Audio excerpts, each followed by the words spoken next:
Sistema genital.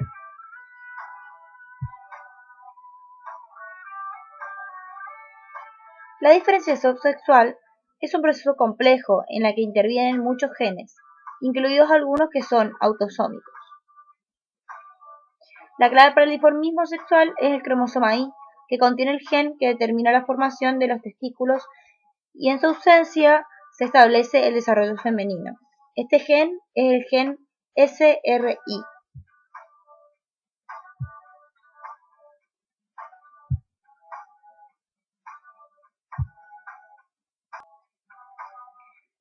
Las gónadas no adquieren características morfológicas femeninas o masculinas hasta la séptima semana del desarrollo. Al principio aparecen como crestas genitales, pero las células germinales que no aparecen hasta la sexta semana de desarrollo se originan en el epiblasto y migran a través de las líneas primitivas hacia la tercera semana. Llega a la pared del saco vitelino. En la cuarta semana comienza a migrar y en la quinta semana llegan a las gónadas primitivas. Ya en la sexta semana invaden las crestas genitales y se forman las gónadas.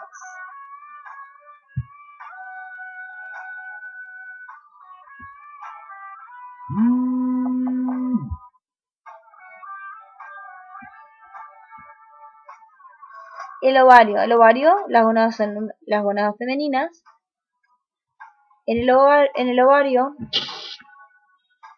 los cordones sexuales primitivos se disocian en grupos de células irregulares, que contienen grupos de células germinales primitivas, que ocupan la parte medular del ovario. Más tarde, son sustituidos por el estroma vascular y forman la médula ovárica.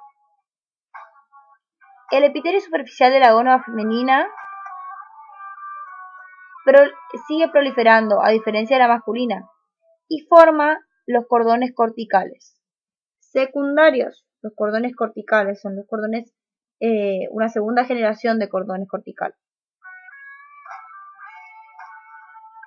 Durante el tercer mes, estos cordones se dividen en grupos aislados de células, y estas células, las células de estos grupos aislados, van a rodear a cada ovogonio, y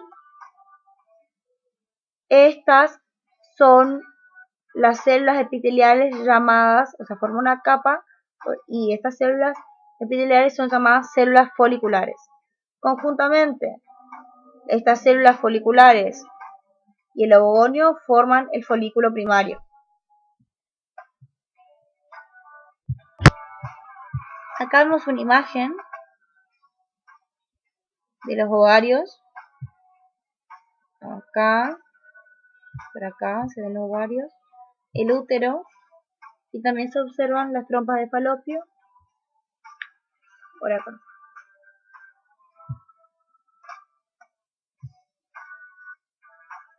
Los testículos.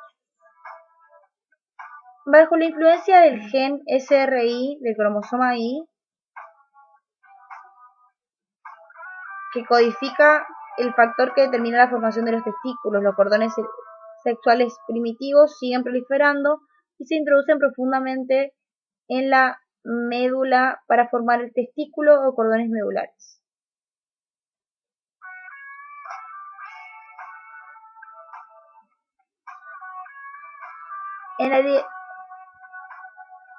Durante el posterior desarrollo, en realidad, durante el cuarto mes, los cordones testiculares adquieren forma de herradura y sus extremidades son continuas con la red testicular.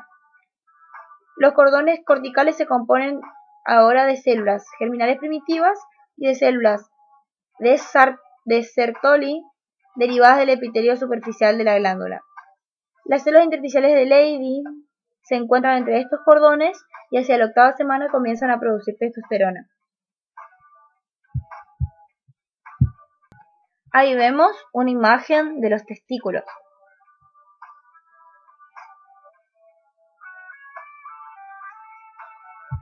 Acá vemos un testículo del lado derecho y del lado izquierdo los ovarios,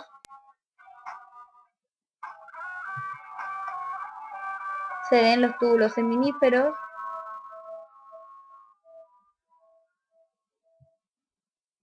los conductos deferentes,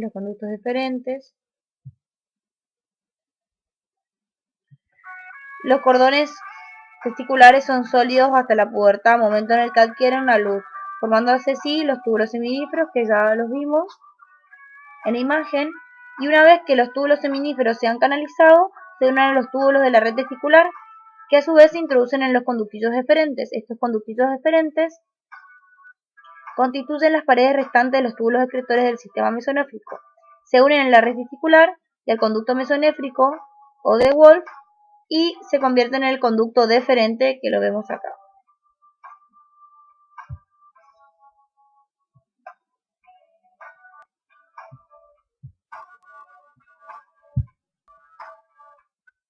Conductos genitales. Acá hay un error, pero sería que etapa indiferenciada. ¿Qué decimos? Decimos que inicialmente ambos sexos tienen dos pares de conductos, los conductos mesonéfricos o de Wolf y los conductos paramesonéfricos de Müller.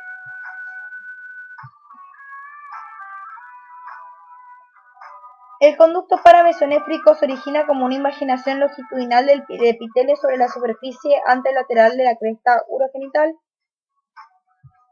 Pero estos conductos en su inicio se hallan separados, pero más tarde, en el caso del sexo femenino, se fusionan para formar la cavidad uterina.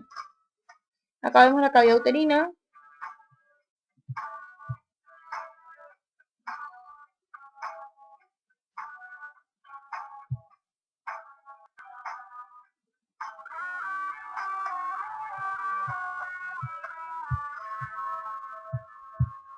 Conductos genitales del sexo masculino. A medida que el mesonéfros involuciona, algunos túbulos excretores, los túbulos epigenitales, establecen contacto con los cordones de la red testicular y al final forman los conductillos eferentes. Los vestigios de los túbulos paragenitales se conocen como paradídimo, y el apéndice del epidídimo, en el apéndice del epidídimo se forman los principales conductos genitales: el epidídimo, la vesícula seminal, el conducto deferente, los conductos eyaculadores, que acá en esta imagen vamos a ver algunos de ellos. El epidídimo, la vesícula seminal, el conducto deferente, también se ve el testículo.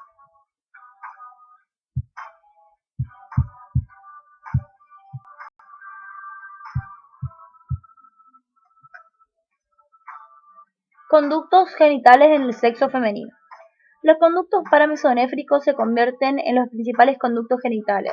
Se pueden ver en su inicio tres partes: una vertical craneal, que se abre la cavidad vertical, una horizontal que atraviesa el conducto mesonéfrico, y una vertical caudal que se fusiona. Las primeras dos partes, la trompa de falopio y las primeras dos partes generan las trompas de falopio y las partes caudales la cavidad uterina.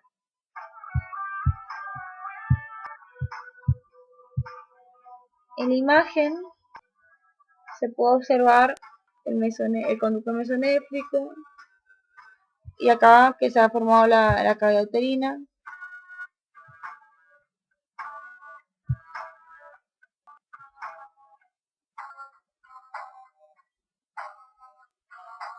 La vagina.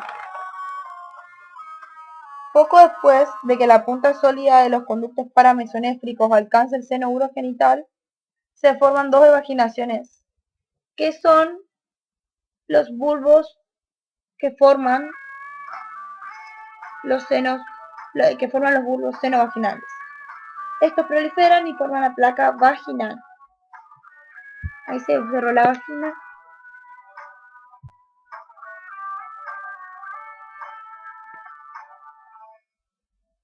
En las mujeres se ve algunos restos de los túbulos craneal y caudal en el mesovario, donde forman el epóforo y paraóforo.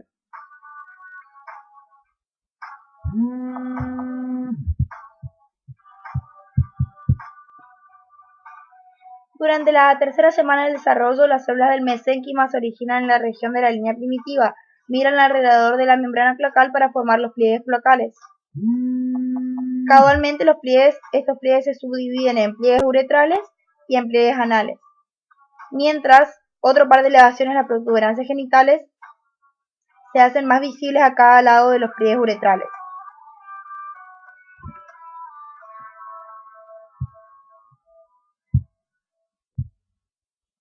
Genitales externos femeninos. Los genitales externos femeninos. Los estrógenos estimulan el desarrollo de los genitales externos en el sexo femenino. El tubérculo genital se alarga solo ligeramente y forma el clítoris.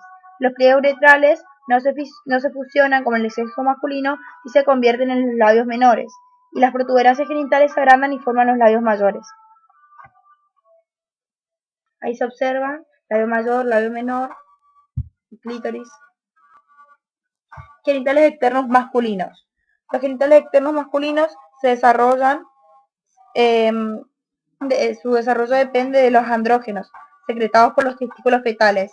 Se caracteriza por un rápido alargamiento del tubérculo genital, que a partir de entonces se denomina falo. El falo tira de los pliegues uretrales, de modo que estos forman las paredes laterales del surco uretral. Este surco, el revestimiento epitelial de este surco va a formar la placa uretral. Al final del tercer mes, los dos pliegues uretrales se cierran sobre la placa uretral de manera que forman la uretra peniana.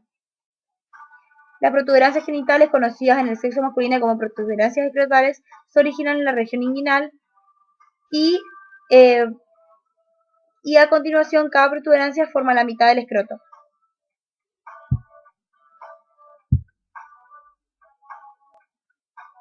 Descenso del ovario.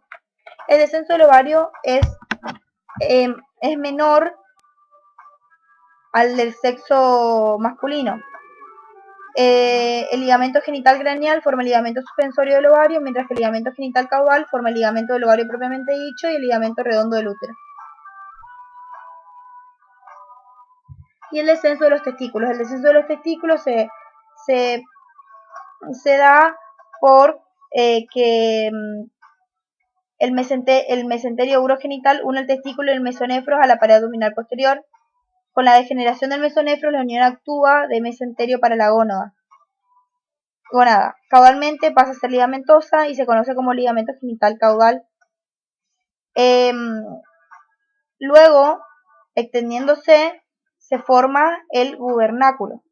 Antes del descenso de los testículos, esta banda de mesenquima termina en la región inguinal, entre el músculo oblicuo abdominal interno y externo en diferenciación. Más tarde, a medida que el testículo empieza a descender hacia el anillo inguinal, se forma la parte extraabdominal del gubernáculo y crece desde la región inguinal hacia las protuberancias escrotales.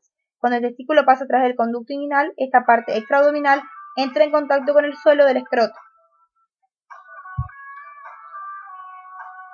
Muchas gracias.